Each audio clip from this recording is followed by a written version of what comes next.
I've covered many different types of anime over the course of this show, but the one type of genre that nips at my heels the most is, bluntly put, fanservice shows. Only in anime has the term fanservice been meant to infer an entire genre. Last episode's Agent Aika was technically an action/comedy show, but the last thing anyone remembers after seeing Aika is the action beats, and I think you all know why. I will never tire of saying this so long as it bears repeating. Tits have a way of making themselves noticed.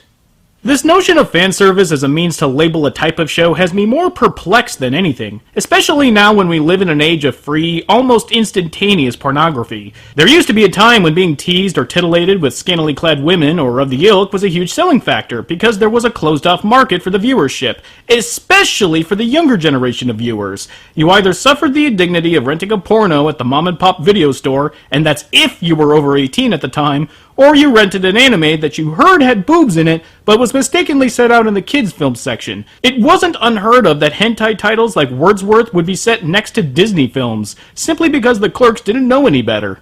But today, anyone can see anything at any time, so how do you attract would-be viewers if the novelty of maybe seeing naked women is gone? Actually write a competent story. Oh, God, I can't even finish that sentence. Nah, you just up the ante and become borderline pornography. Time was you can get away with a steamy shower scene that may have just the briefest outline of a nipple, but those days are gone. If you want fan service in anime in 2014, there's only one title you need look to: Queensblade. A media franchise that asks the question, how can we make female battle armor even more ridiculous? Queensblade is the kind of anime that would have destroyed young otaku kids back in the 90s. You know you've tapped into the veritable male gaze if it's impossible to tell the difference between a fan-made porno book and actual official art. By today's standards, fanservice shows like Burn Up would be completely overshadowed. In fact, you could almost call it quaint. I mean, sure, the plot of the anime revolves around sex trafficking and it doesn't shy away from all that it entails, but at least you can make the flimsy argument that it's part of the plot. Ain't no such excuse for this woman's... What is that? What even is that? Hand boobs? Lord knows if I had tits like that I wouldn't be able to keep my hands off them either, but I ask you, as a human being, a citizen of this earth who is trying to make sense of this crazy life just like you, why? Why do you have an Egyptian princess in a world without an Egypt? Why is your queen a lolicon death trap with an armadillo strap-on codpiece? Why do you have a French maid, a pirate, a nun, and a... I don't even know what that is, but I want to know why they're all here. And don't tell me that they're all here to fulfill some lonely nerd's harem fantasy, because the last thing anyone with a dick wants to do is stick it in something that can snap it off like a carrot.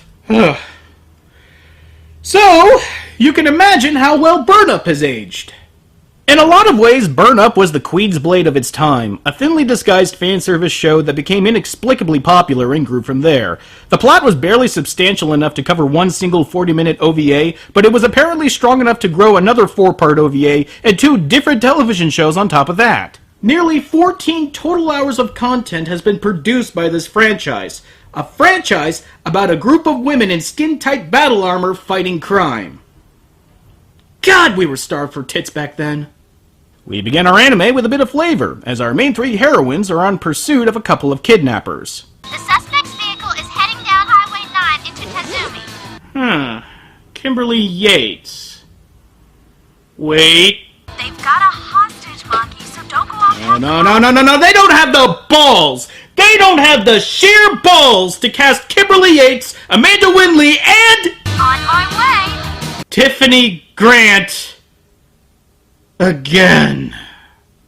Yup, that's right. The 3 stooges of ADV make their triumphant return. What is this, the 3rd time these women have all been played opposite each other? Were they all just joined at the hip? Were they a package deal? Or did Tiffany Grant just pull a Marlon Brando and demanded her friends be cast too? I will take the part of Peter Pan, but only for $1 million. Also, the part of Captain Hook must be played by my good friend Ben Gazzara.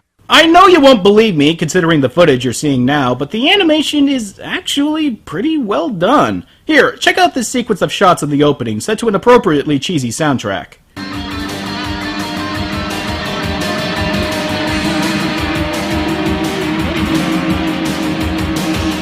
All pursuit vehicles, be warned of construction inside M9. If you know anything about the process of animation, then that sequence just slapped you right in the face.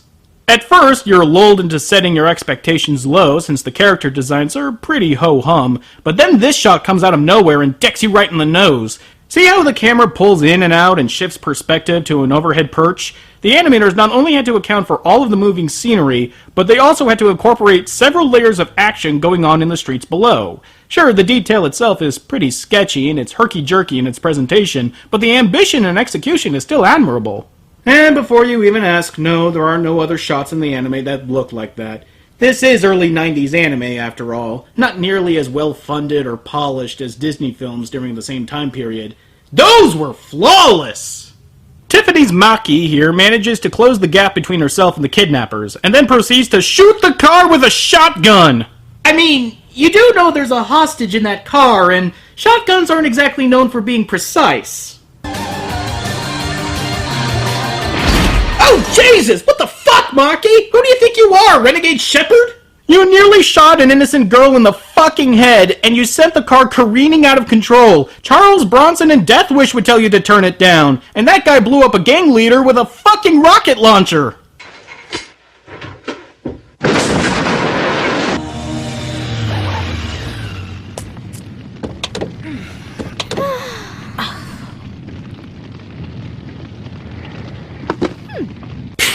Well, I guess that's one way to react to nearly killing a hostage, beaming pride. It looks like the kidnappers are working for a gang called the McCoy Gang, led by a guy named McCoy.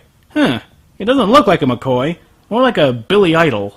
Samuel McCoy, not content with owning a profitable chain of nightclubs and restaurants, he's also rumored to be involved in the white slave racket. From hawking overpriced drinks and measly proportioned food to bartering over human life. Seems a natural career path as any. You gotta imagine that being a white slaver is a tough racket. I mean, yeah, there's that whole moral nosebleed you gotta deal with, but can you imagine the price-demand ratio? And good luck finding a buyer in this market. President Gerald. What, you mean Gerald Ford? I knew that son of a bitch was hiding something! No one's that clumsy without owning a few slaves! Wait a minute, that's not Gerald Ford, it's Wilford Brimley! He's been buying slaves with his diabetes money! Hello, I'm Wilford Brimley. You know, when I first heard that I had diabetes, only one thought was running through my head. How am I going to afford a white slave now? Those cocoon paychecks dried up years ago. You hear me, you son of a bitch, Howard? But the good folks at Liberty Medical was there to help me. And they're there to help you. Through Liberty's easy-to-understand payment plans, you'll be able to call yourself a proud owner of a fellow human being sooner than you think. And if you're on Medicare, chances are your white slave will be shipped to you at no extra charge. And when you're done, Liberty will send another white slave to you within 2 business days. It's just like changing a light bulb, just with people. Having diabetes doesn't mean it's the end of the world, and it certainly doesn't mean that you can't have your happiness at the expense of someone else's. Call Liberty Medical today for a free brochure. Owning a fellow human being? Liberty makes it easy. Isn't that right, Object? He's having quiet time right now. You know that gang of kidnappers we caught today? They work for Samuel McCoy, McCoy? a high-class sleazeball. Owns a bunch of nightclubs. But word on the street is that his real business is trafficking in young girls. He's a pimp? No, slave dealer. That is really totally disgusting. Yeah, pretty little girls like me aren't safe anywhere. Keep talking, Pinky, and you'll find out how true that is. God damn it, did Kimberly Yates ever play a character that wasn't obnoxiously ditzy or bubble-headed? The woman has one speed, and that speed is cruising down the Ventura Freeway on her way to the Glendale Galleria. So why haven't you busted him already, Evidence! Until this morning, we had nothing on him. What are you, the cops from City Hunter? If you don't have any evidence, then why the fuck do you think this guy's a slaver? This guy, Kenji here, decides to hand-wave away the bullshit and decides to ask Maki out. In the creepiest way possible, I might add. Hey. You hurt yourself again. Why must you risk that lovely face? Don't worry, it's nothing. Can't help it. I love you. Oh my god. How desperate for tail must that pitiful excuse of a man be to use a line like that? Well, Suave, I agree that him saying he loves her is a bit... It's only used as a last resort. You start telling a woman you love her, you might as well hand in your balls and your man card, because you clearly won't be needing them anytime soon. How do you function? Can't help it. I love you. It's enough to cause diabetes! Ow! Stuff it, Remy. Oh, I wish I had a date. Can I come along with you guys and watch? Sure, crazy lady. We'll meet you by the sanitarium. Don't be late. I was just kidding. Yeah, guys, I was totally kidding. Except for seeing you guys fuck, I was totally serious about that. Well, the bell strikes quitting time, and Maki and Kenji go off to fuck in a camper van, it looks like, leaving Amanda's Rami and Kimberly's Yuka to stare enviously on. I sure wish I had a boyfriend like that. Uh-huh. The man literally lives in a van down by the river. Why do you two want his winner so badly? Finding the right guy is pretty hard. You mean you're not getting laid either? It's temporary. Hello.